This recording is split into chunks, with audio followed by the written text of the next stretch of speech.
குழந்தைகளை தேர்தல் பணியில் ஈடுபடுத்த தடை.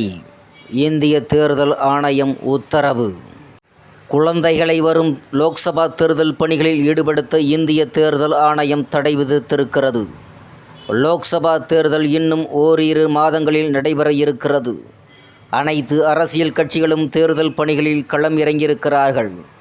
ஆளும் பாரதிய ஜனதா அரசு மீண்டும் வெற்றி பெற்று ஆட்சியை பிடிப்பதற்காக முனைப்பு காட்டி வருகிறது.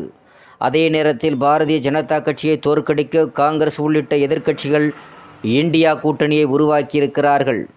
லோக்சபா தேர்தல் குறித்து மாநில தேர்தல் அதிகாரிகளுக்கு இந்திய தேர்தல் ஆணையம் கடிதம் அனுப்பியிருக்கிறது. அந்த கடிதத்தில் என்ன அறிவித்திருக்கிறார் என்பதை பற்றி பார்ப்போம். கடிதத்தில் என்ன கூறியிருக்கிறார் என்பதென்றால், லோக்சபா தேர்தல் தொடர்பான எந்த ஒரு பணிகளிலும் குழந்தைகளை பணி செய்ய அனுமதிக்கக்கூடாது.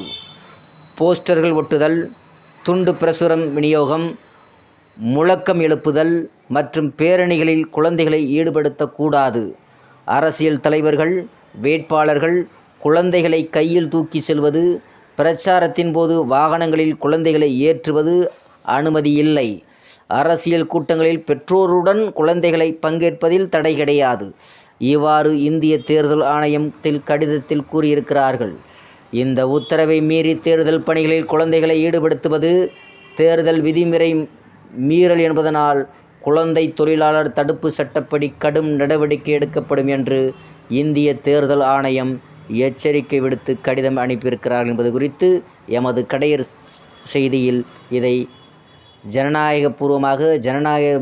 ஜனநாயகமாக மக்கள் வாக்கு செலுத்த வேண்டும், வேட்பாளர்கள் நிற்க வேண்டும் என்ற அடிப்படையில் ஜனநாயகத்திற்காக, மக்களின் சேவைக்காக இந்த செய்தியை கடையர் தொலைக்காட்சி, கடையர் டிவி பொதுமக்களுக்கு இதை சமர்ப்பிக்கிறது.